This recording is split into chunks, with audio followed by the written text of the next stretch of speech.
Happy Sunday, everyone.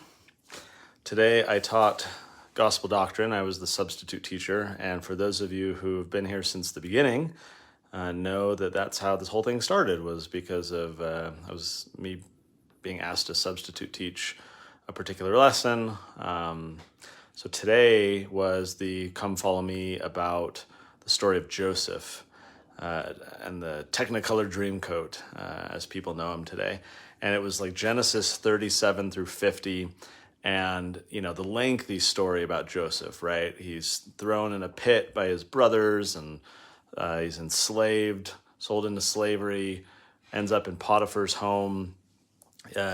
He's, what would you call it? Like Potiphar's wife came on to him, tried to seduce him. He refused.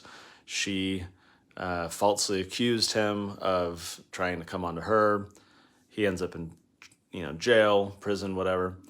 And then Joseph starts interpreting dreams. And he interprets the dreams of the baker and the butler, and he's like, in 3 days, one of you is getting released, the other is getting beheaded, and that happened. And then later on, Pharaoh's got these dreams, and there's the, 7 cattle and 7 lean cattle devouring the fat cattle, and then the ears of corn. And anyways, so the rest, right? Because then the butler is like, oh, there was this guy in prison who can interpret dreams. And so he came and he did what none of Pharaoh's magicians or smart people could do. And that was he told Pharaoh the interpretation of the dream. He was set over all of Pharaoh's kingdom, managed like all the affairs, and spent 7 years during times of plenty preparing for the 7 years of famine. And there was famine in all the land, and Joseph's brothers went down, and they later kind of reconciled, and Joseph was able to spare his family. It's very interesting in this story, right, that Joseph kind of forgives them in the end, because he's like, God had a hand in this. Like, had I not been here, our family may have died of starvation, and, the future of our faith and, family or whatever may have been in peril, because we wouldn't have been able to survive. And so God had a hand, and which is kind of interesting. That would be a tangent from what I want to talk about. But it's interesting to think about, some of these trials and challenges that we go through, and the way that maybe God either put us on that path in some way, or perhaps that we're on that path because of the agency of others and wrong decisions, poor decisions, but that God can still make great things happen from those circumstances.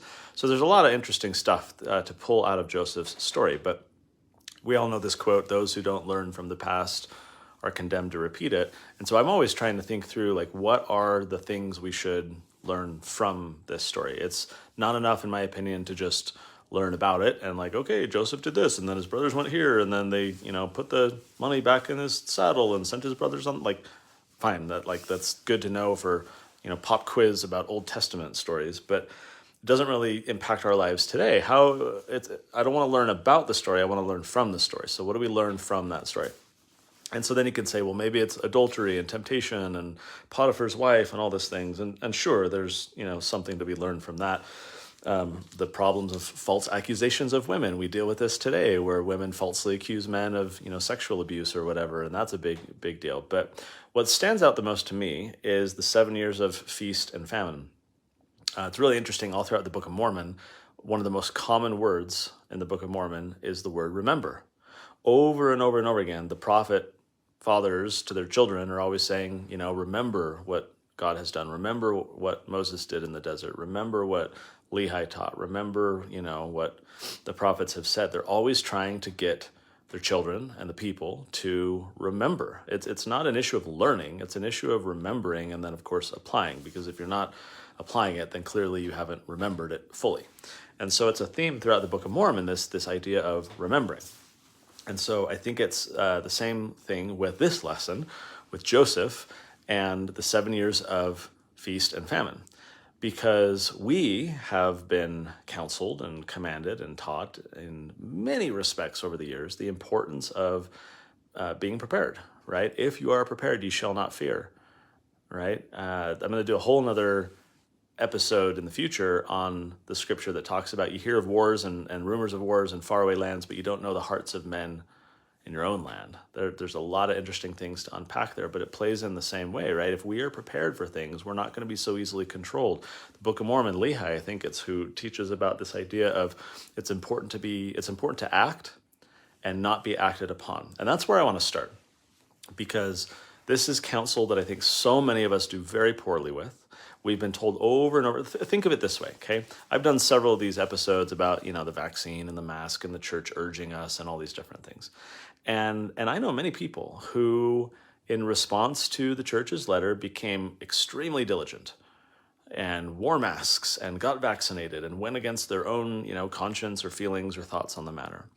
And were very clear about their fidelity to what the prophet in their mind was urging them to do. And yet, two examples come to mind. The first is caucus.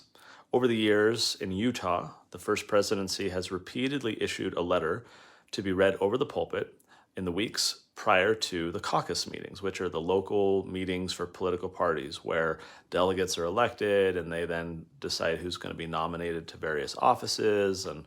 And for years, the church has sent these letters to be read over the pulpit and shut down church meetings on caucus day to make sure that people can go participate in their neighborhood caucuses. Now, that's a whole other topic about church involvement in politics or whatever, the fact that they're doing this. I'm okay with it. I don't really care. But my point is that I go to my caucus meetings mostly out of curiosity. There's a whole other fun story there about the one a couple of weeks ago where I didn't pledge allegiance to the flag, and this elderly gentleman called me out in front of other people. Maybe I'll share that on a different episode. But I go to my caucus meetings in part just curiosity and whatnot. And so I know exactly how many people in my ward go to these meetings. Interestingly, the church did not release a letter this time. I find that very curious because in my 20 years or whatever of being in Utah, like over and over and over again, they would do these letters. And this time they didn't. I'm kind of putting a little pin in that to kind of process and think through why they didn't do it that time or whatever. But my point is that hardly anyone in my ward would ever go to these meetings. And that's fine. I mean, maybe some people aren't a Republican or not a Democrat, they're independent, whatever. Like there's plenty of answers. But most of these people are Republican.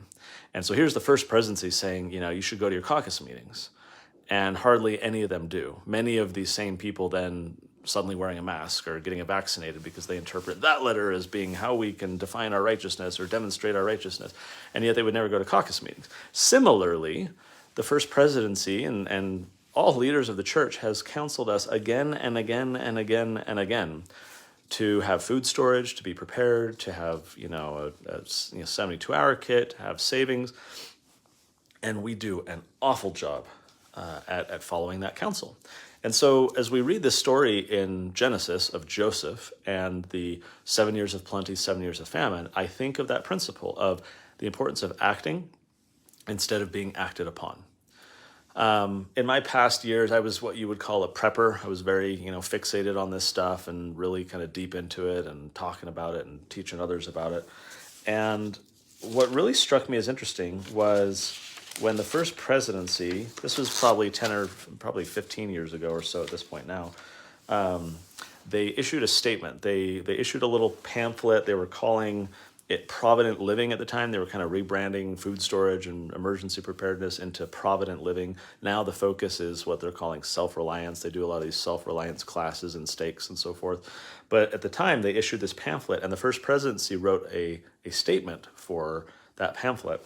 And it says this: "Our Heavenly Father has lovingly commanded us to," quote, "prepare every needful thing," that's in D&C 109.8, "prepare every needful thing so that, should adversity come, we can care for ourselves and our neighbors and support bishops as they care for others."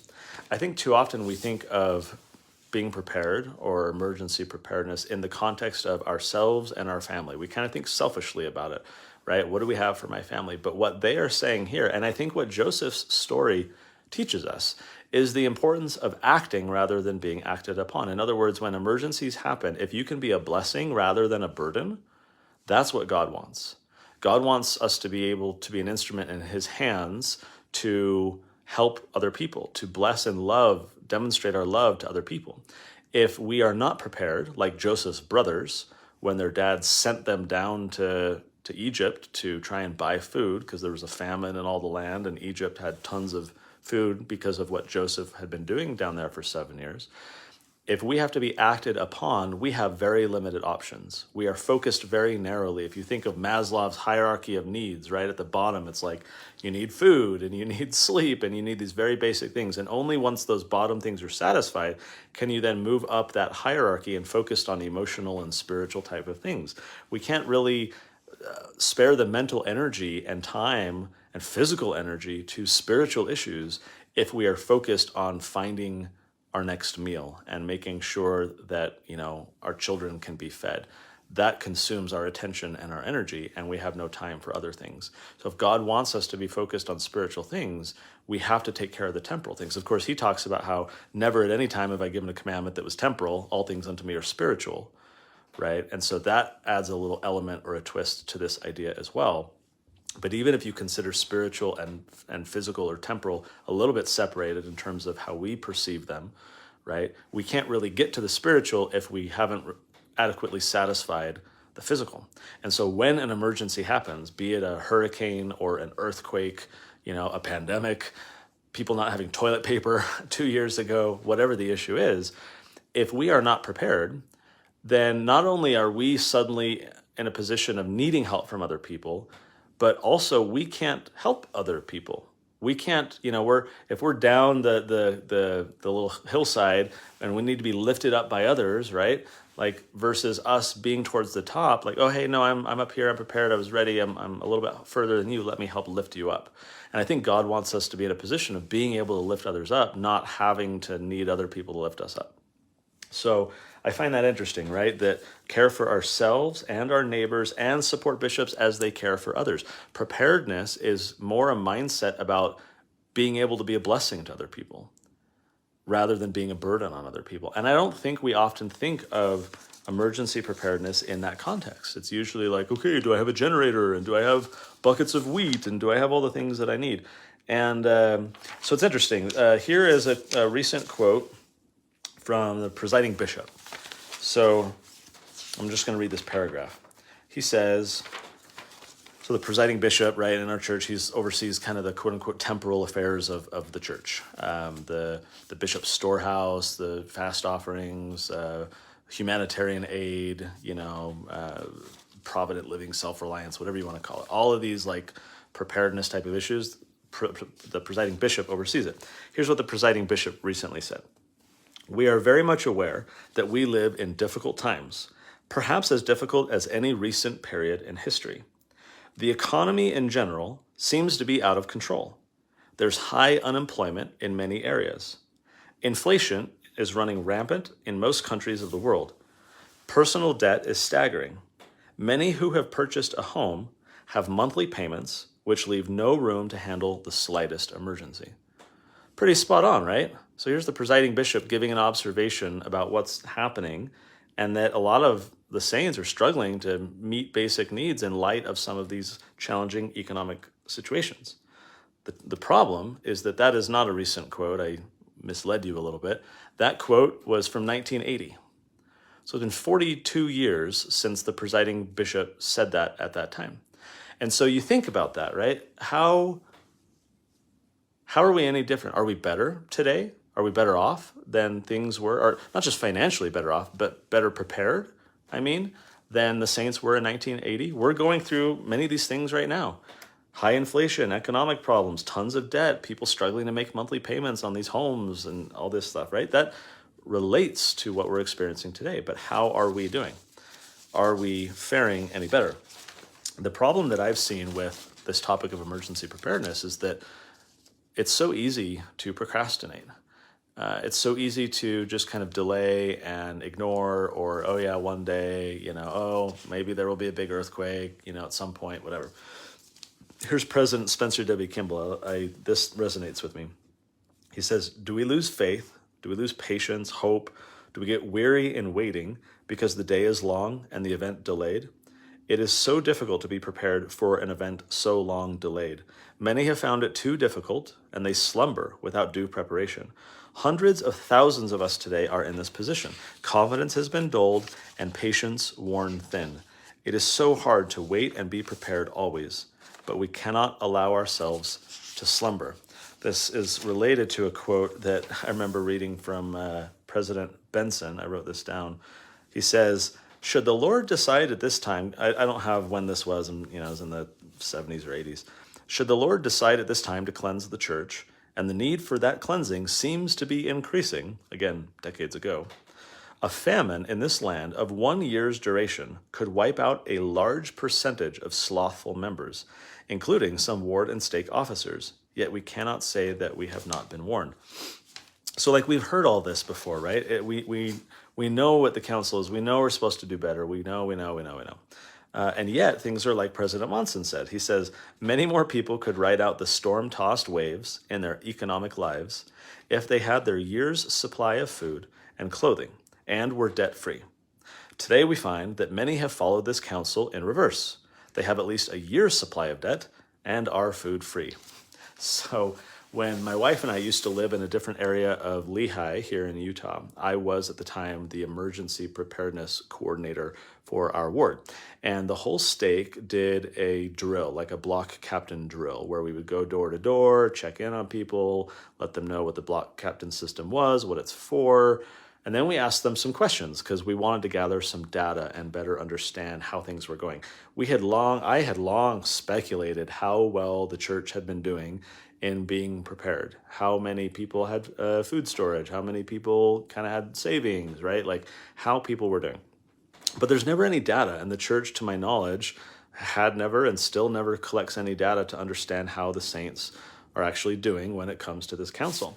So in our drill, we asked everyone some basic questions to try and gather some data and assess how well we as a stake were doing. Now this stake, some decent middle-class homes, lots of starter homes, kind of, I would say, your average middle, maybe a little nicer overall. This was in Traverse Mountain, so you got some of the homes up top that were nicer, but then you got a lot of starter homes.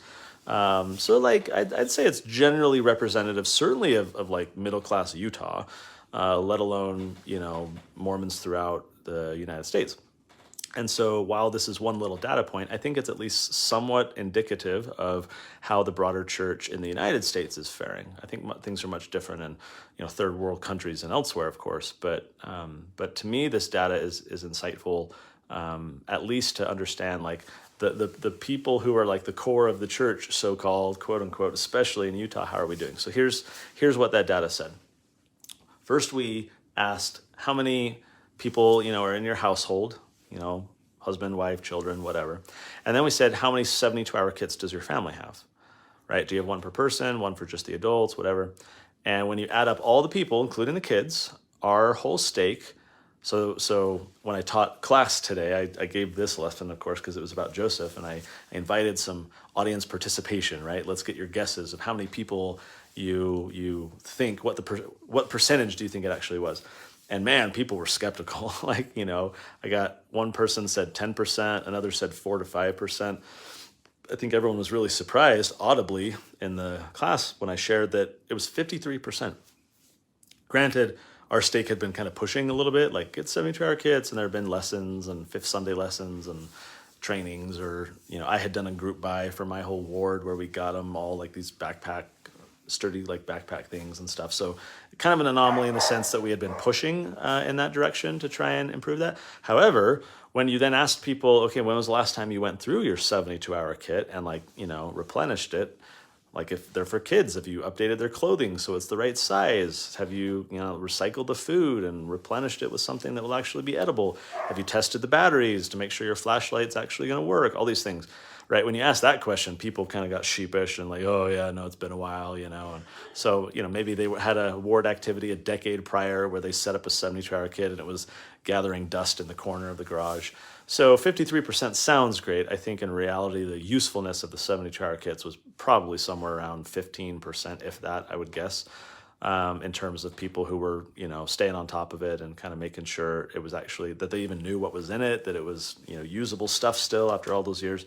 So that's kind of how we did on the 72-hour kits. Okay, now it gets fun, right? Because really what we need and should care about is food. So we asked for your house, your whole house, how long could you survive just on the food that you had in your home? And be realistic, not grandiose, not whatever. Like if you were cut off from grocery stores and access to any other food, how long could you survive on the food you have in your home? So again, I invited audience participation. What do you think? How many, weeks, months, whatever? And the guesses were ranging from like 2 to 4 weeks. That's what people anticipated the answer was. In reality, it was 2.3 months across our whole stake when you averaged everything out, which is impressive. However, it's also, it's not the median, it's the average. And so there's the outliers where we had, 5 or 6 people in the stake who had 1 to 2 years of food storage. And so when you take them out and just say, you guys are anomalies or whatever, right? Because maybe they would move like the next month and all of a sudden those resources would not be available to their family or potentially to others if they're willing to share. When you take out those anomalies, the number was, I think it was 1.6 or 1.7 months that the average family could survive just on the food they have. Now, what do I think about that number? I'm going to guess it's closer to a month because I think some people are being like too optimistic about what they actually had. A lot of people just had what was in their pantry and they just, every week they shopped for what they need. They didn't have any storage.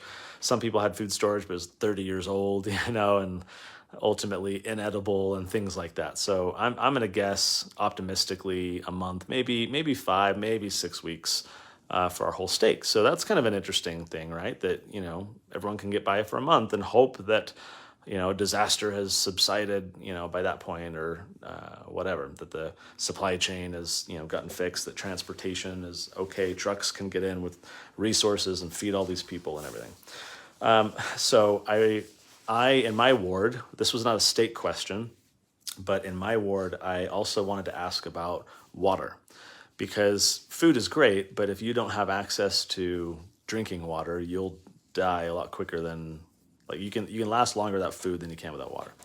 So I went around asking that as well. And no one had any water storage, hardly anyone. I think it was 1 week on average. And I remember the guy in my neighborhood who, when I was at his door and asked him these questions, and when I asked him the food question, I said, well, how much food storage do you have? And he beamed with pride, right? Oh, I have 2 years of food storage. And he was clearly proud of his accomplishment, being uber faithful to this council and, going, the extra mile to make sure that not only he was well cared for, but presumably he had other resources to help other people as well. And so then I proceeded to ask this gentleman, this neighbor of mine, after he told me he had 2 years of food storage, and he's still beaming and glowing, right? Oh, I got the top rank in the ward in the neighborhood, right? I said, well, how much water storage do you have? And he went from really happy to crestfallen. He's like, oh, I don't have any. And that is a big problem, right? What about money? What about energy? Fuel, a lot of these things that you can certainly go overboard and get things you will never need or use.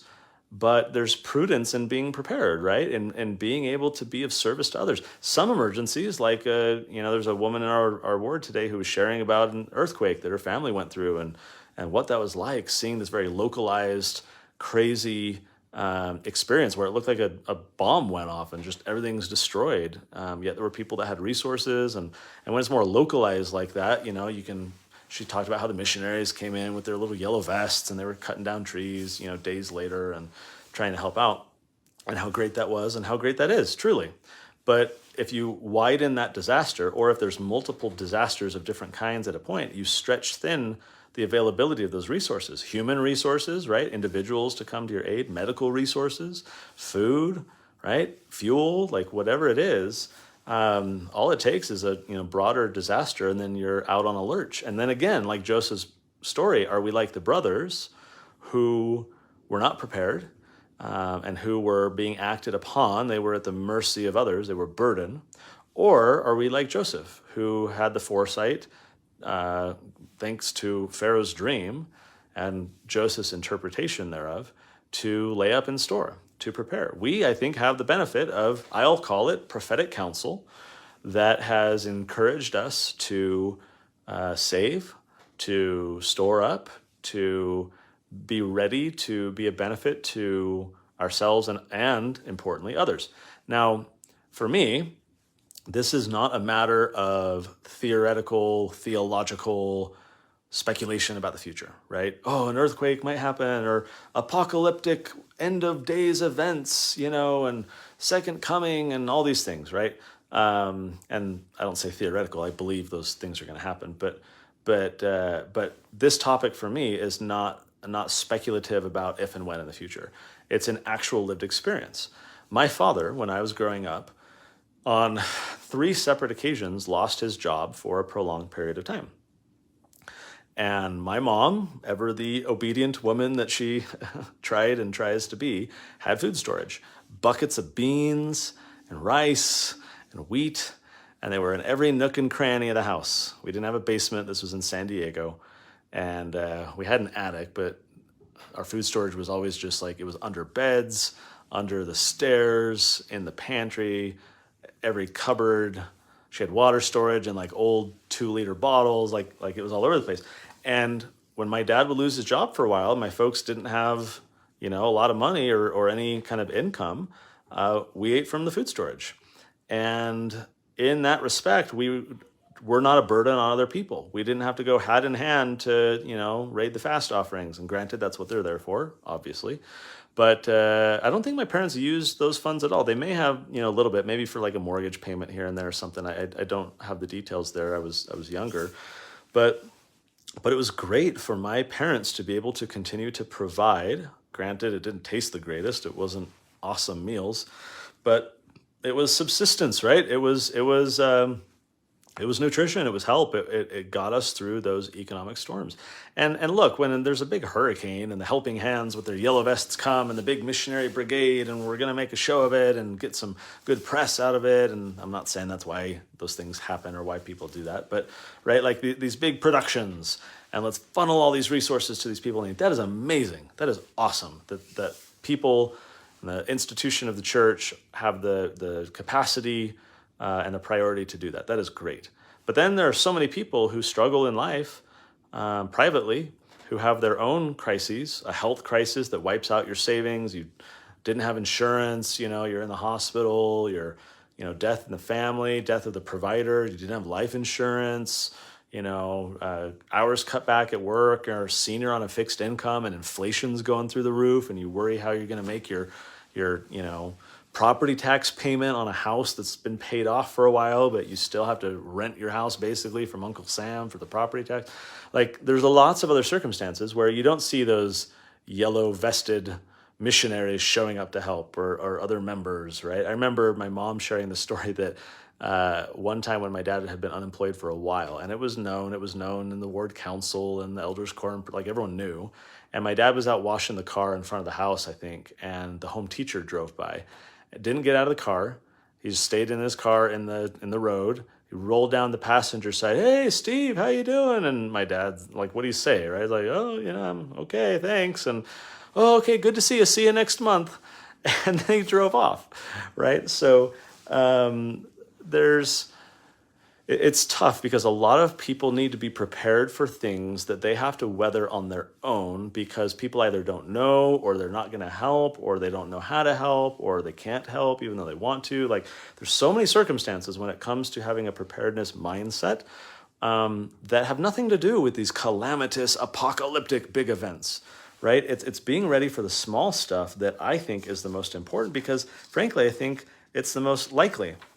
Now, something I found funny years ago, when I started kind of getting into my prepper mode, I remember coming across this and just finding it almost amusing, where, here it is, President Hinckley in 1998, in the General Conference, this is the October Conference, 1998, he said in this address, he's like, look, I'm not prophesying anything, I'm not predicting anything, but, he says, I am suggesting that the time has come to get our houses in order.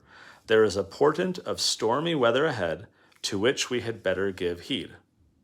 So that's interesting, right? 1998, it's before Y2K, the dot-com bust that wiped a lot of people out, 9/11, the Afghanistan wars, like all these things happen in the years following. So even though he says he's not prophesying, it's still kind of interesting timing to say there's a stormy weather ahead to which we had better give heed. We should get our houses in order. That's interesting. But what was funny to me is 7 years exactly after he said that, in General Conference, he referred to this story, the Joseph story in the Old Testament, and he says, again, 7 years later, so this is October 2005, President Hinckley said, "Let us never lose sight of the dream of Pharaoh concerning the fat cattle and the lean, the full ears of corn and the blasted ears, the meaning of which was interpreted by Joseph to indicate years of plenty and years of scarcity." So 7 years after he last referenced this kind of warning of stormy weather ahead, he then says, hey, we should, like, if I'm President Hinckley and I want to mess with people's minds, I'm like, oh, that was 7 years ago. I should talk about it in conference because it's been, who knows, right? But like, I just found that kind of interesting that 7 years later, he's doing that again. But again, it's like, okay, well, because I remember reading that at the time. I even wrote a blog post about this, and it was I think in the couple of years following. And it's like, oh my gosh, like, does that mean 1998 to 2005 were our years of plenty? And so 2005 to 2012 is the years of famine, and we're about to go through, and sure, then you had like the Great Recession, so-called 2007, 2008, and then there was the whole Mayan calendar stuff. Everyone was freaked out about 2012 about, like, there's always attempts to be like, oh, is this like what it means? And trying to like divine into, words of church leaders and scripture and so forth, what's happening. Ultimately, we're now in 2022. And so again, people might look at that and say like, oh, well, like, I'm fine. I turned out okay. I got insurance. The yellow vested missionaries will show up if anything really bad happens. My neighbor down the road has food storage. I'm sure he'll help if like the problem is, I think, that we wait and we wait and we wait and we procrastinate and we put it off. And so a lot of us are like, oh, I'm trying to be all righteous and look at me and I'm following the prophet and, I'm holier than thou. I'm wearing a mask because I was urged to or whatever, right? And we wear this stuff on our sleeve. But then in the privacy of our home, are we complying with this counsel? Even if it wasn't counsel, like whether you want to argue that it's truly prophetic or just good counsel, like I think it's good counsel.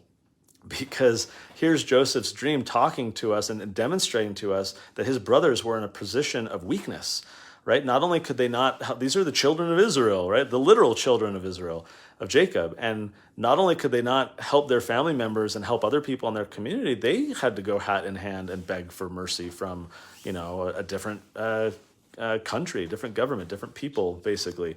And so it's like, whether you want to call this prophetic or not, and I think it ultimately is, it's a good idea, not just for the calamitous stuff, but for the day-to-day stuff that we never know. And granted, nothing may happen to you, but your neighbor, something may happen to them, and then you can share your resources with them. And if you're never going to use it, then why not put it to some good use? So, yeah, it's been interesting because I've focused on this topic a lot over the years, and it's a struggle because everyone kind of nods their head and recognizes the importance of it. Yeah, I got to do better. I understand, but nothing really changes. And so that's been the struggle is like, for example, I've done group buys for people in my neighborhood over the years. I'd probably like a dozen at this point for big backpacks for 72-hour kits or food storage, like dehydrated food. And what else have I done? Water barrels. I've done like 4 or 5 group buys for water tanks. Like we have these big water bladders big water tanks that we use. So I've done those. I've done the ones that I do for people now are called Sure Water tanks. I think Sure Water is one word. So they're like the big blue tanks. And what's nice about them is you can fit them through a doorway. The big tanks I have, you can't. They're the ones that you see out on construction sites sometimes that have water or fertilizer or something in them. And so we built our home a decade ago, and once they had kind of created the foundation and the walls for the basement, we then had to come and haul these tanks and lower them down into our kind of basement area before they then put the ceilings and the rest of the structure on, because these things don't fit through the door. But the Sure water tanks are great because they do. So you can take that down to like a basement, like a utility room or whatever, and it's got a spigot on the bottom, and so you can let gravity kind of cycle that water out and replenish it. Anyways, my point is, like, I've done a lot of these group buys over the years, and I can't tell you how many people I have direct knowledge of where I'm like holding their hand, right? And I'm like, let's do this group buy, let's get this going, I'll help you, right? And like they buy the stuff, which is a great first step, right? You're sacrificing the money, you're prioritizing the purchase, you're making the decision, whatever. Even though I'm like doing all the work, I just need them to say yes and pay me, right? So then I go get all this stuff and I bring it back. And then like months, years go by, and they've got that bag just, sitting in their basement somewhere that, oh, they meant to get to it, right?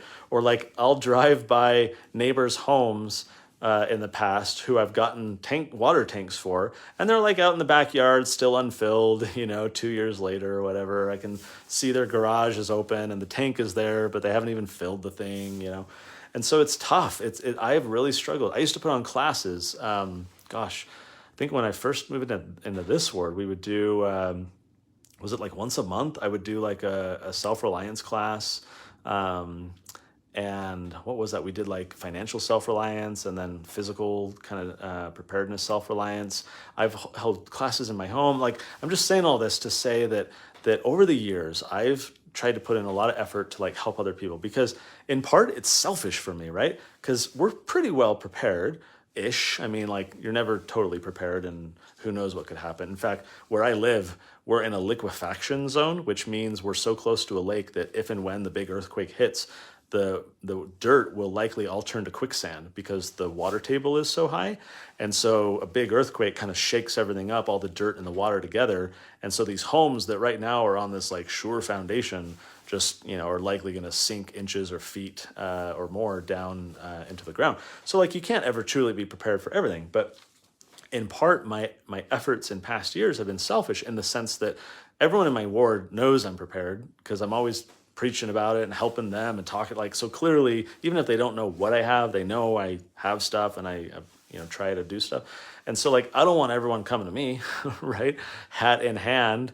And like, I don't have the resources of Pharaoh to be able to like, distribute and trade with everyone. I've got enough for my family, basically, maybe a little bit more.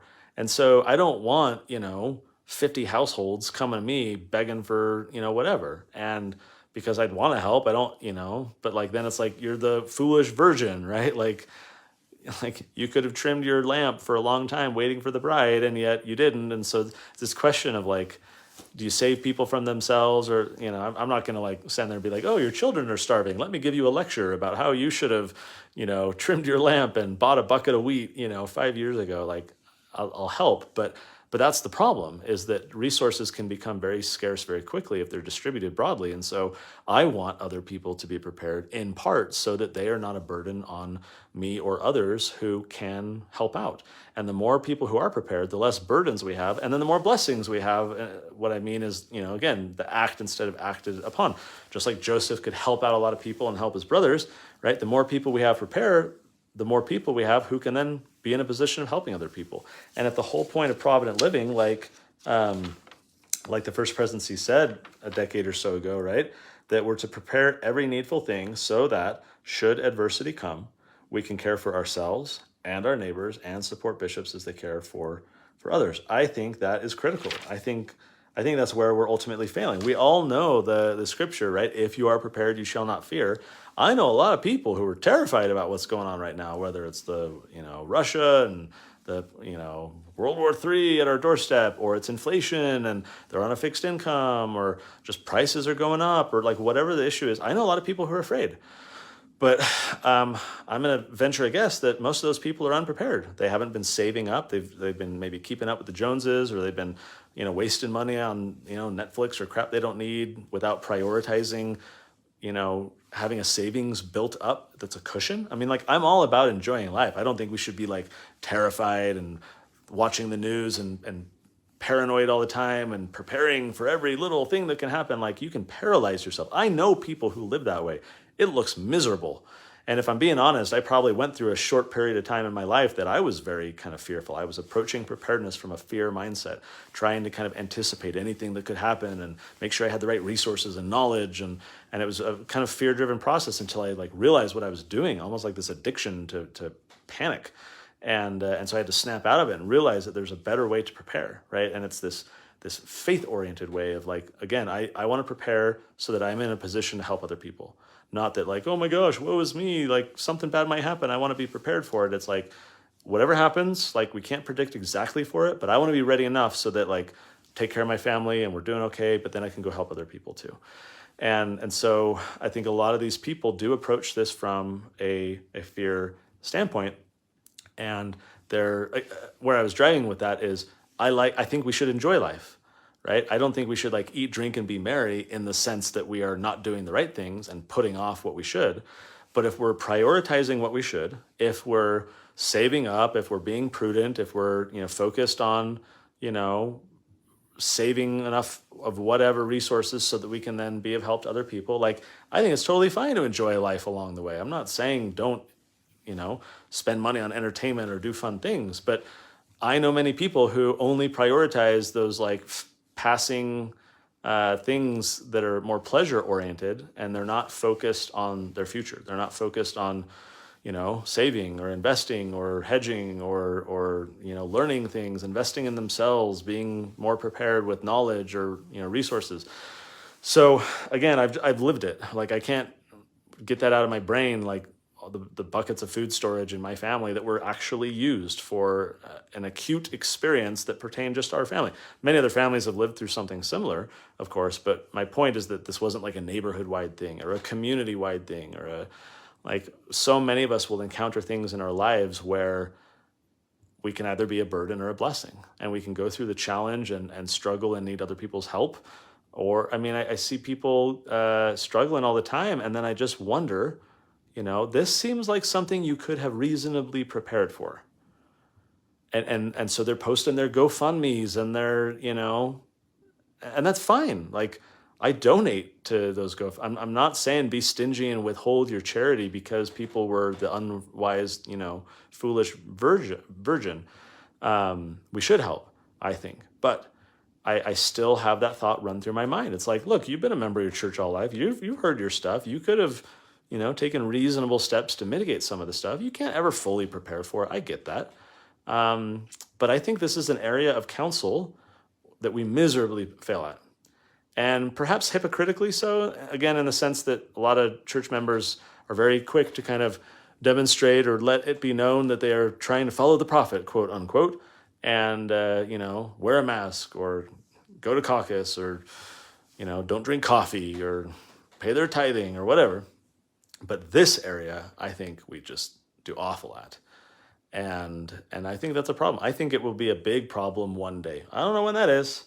I don't know when the calamity's really kicking a high gear. I hope it's just, I hope it's like 200 years from now, right? Like just enough away from me and my family, my kids, like kick the can a little bit. Because early church leaders, right? They're always like, oh, some people here will see Christ return, and they were trying to like guess dates and say things, and there were a lot of statements in the early church that seemed to suggest that there were people then alive who would then see Christ return, and obviously that hasn't happened, and so maybe it'll be a long ways out still, and in my opinion, that'd be great. Granted, with all the garbage happening, I'm like, Jesus, come and fix all this, right? Like our society is crazy, messed up, and a bunch of people are being stupid, and we need God to come back. But maybe it won't happen for a while. And if it doesn't, I don't think that means we should not prepare, because there are going to be these acute problems of just life that we have to deal with. And I think we should be prepared for those. I'm going to wrap with this. This is a quote from Brigham Young. And to me, this is relevant enough to share. Brigham's an interesting character. I'll talk at some point about probably polygamy and DNC 132, and there's a lot of interesting stuff to kind of discuss there. But anyways, topic for another day. Here's this quote from Brigham Young. He says, How many of you have had wisdom enough to procure and lay up for yourselves produce enough to last until harvest? You may call this a small matter. How many of you have wheat or flour to last you a year? If you are without bread, how much wisdom can you boast? And of what real utility are your talents? If you cannot procure for yourselves and save against a day of scarcity those substances designed to sustain your natural lives. If you've not obtained ability to provide for your natural wants, and for a wife and a few children, what have you to do with heavenly things? That reminds me a lot of Maslow's hierarchy of needs, right? That the foundational, like food and shelter and these kind of base needs that we need before we can move up that pyramid to kind of the higher order issues of kind of the emotional health and spiritual things. And I mean, no one really sits around and has a theological discussion if they don't know where their next meal is coming from, right? No one is able to really spend time and energy serving other people if they're terrified about them and their kids and where they're going to find their next meal. And so what Brigham here is saying is like, what have you to do with heavenly things if you can't even provide for your natural wants? If we desire an increased measure of spirituality, I think we have to focus on the temporal stuff. Of course, God says, right, that never at any time have I given unto man a law which was temporal. All things unto me are spiritual. So even these temporal things we're talking about are spiritual, but we call them temporal. We get what we mean by that, right? Even though to God, there's a spiritual purpose behind it. There's a spiritual connection or relevance. And I think that is in part what it is. God wants us to be taken care of in the temporal sense. He wants us to have our houses in order so that we have that kind of spiritual opportunity, so that we can be a blessing to other people, that we can be God's instruments, right? So that we can show up with a meal when someone needs it and they don't know where their next meal is coming from, so that we can anonymously leave an envelope full of cash on their door when we know that family is struggling to make their payment, buy their medicine, buy their food or whatever. Like the spiritual mission we're on, the work we have to do, of course, has this temporal connection. But if we don't have our house in order, if we have not prepared every needful thing, we're going to be a burden rather than a blessing.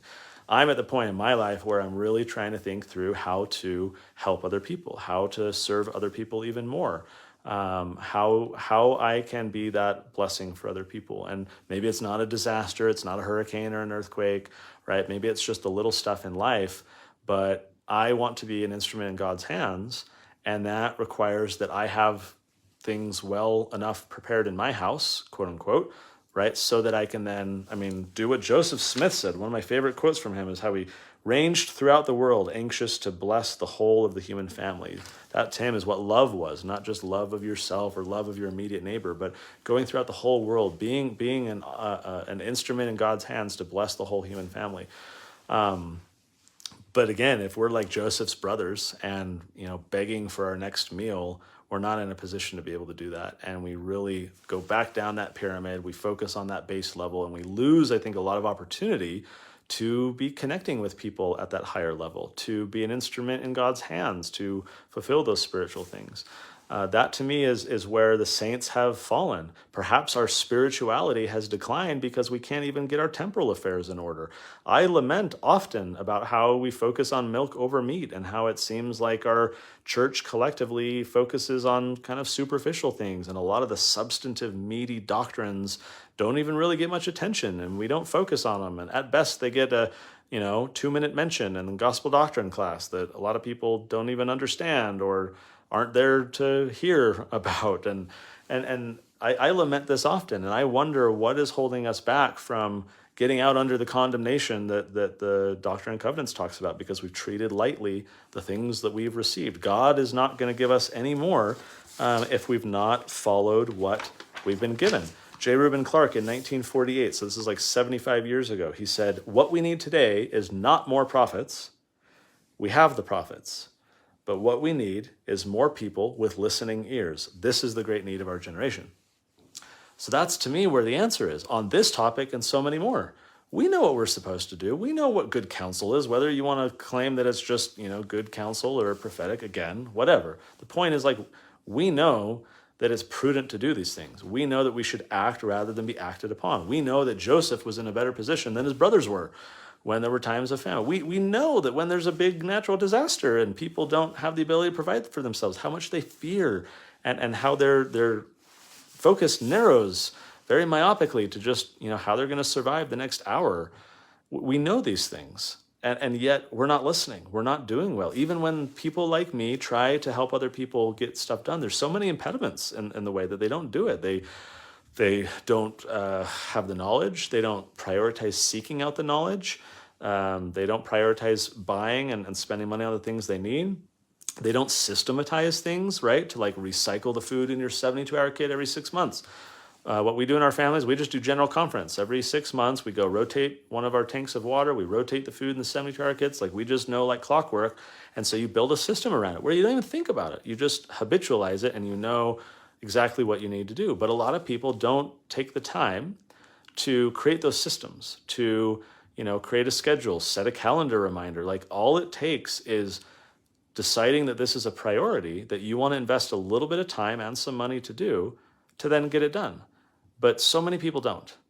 And whether the data I shared from my ward and stake is indicative of others, I don't know. But I'm going to guess, broadly speaking, as a result, in the United States alone, because again, I think third world countries are different in many respects. In the United States, and not that every other country is a third world country, you get my point.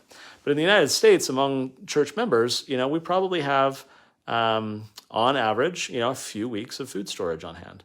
And you might say, oh, the church has plenty and they have grain, vats of grains and all kinds of but again, if something big happens, those resources get depleted within days. It's not enough. We have to focus on ourselves. We have to not rely on the institution. We have to be the change we wish to see in the world, right?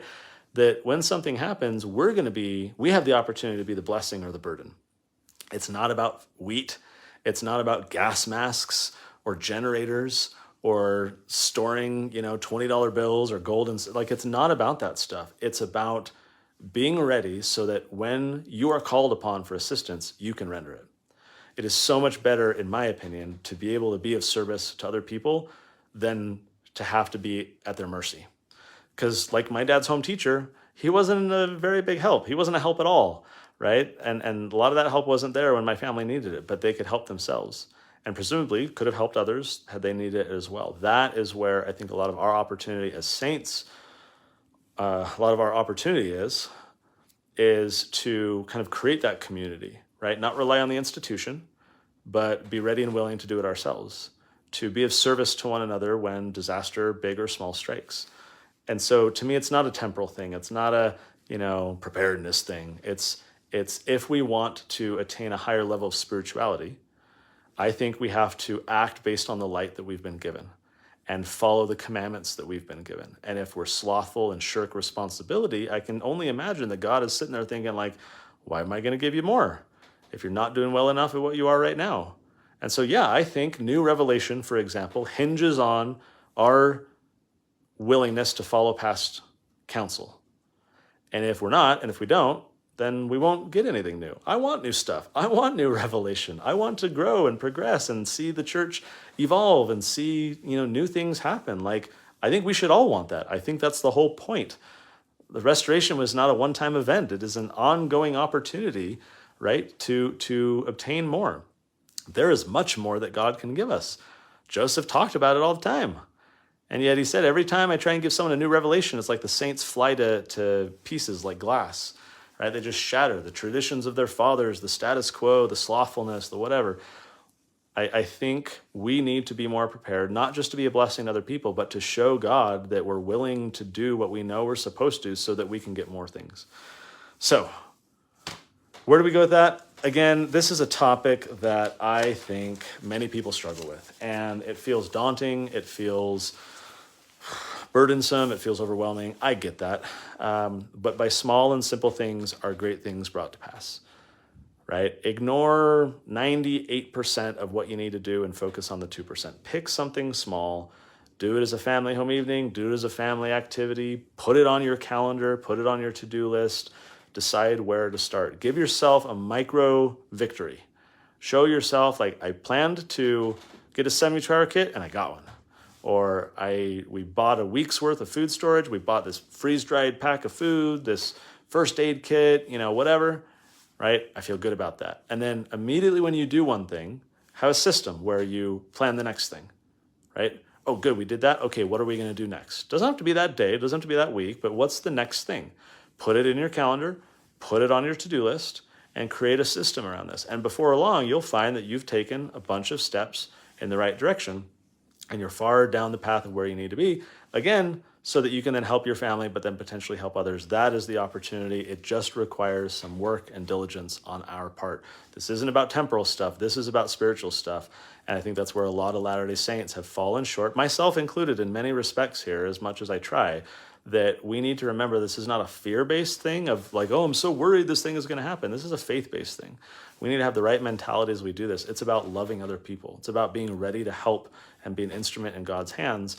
And God has seen, I think, that we suck at that we're not ready to do that like my dad's home teacher, right? It's a big nothing burger, right? We have to be ready to help one another, not rely on the church, not do anything. Like we have to do something, but we have to be able to do something.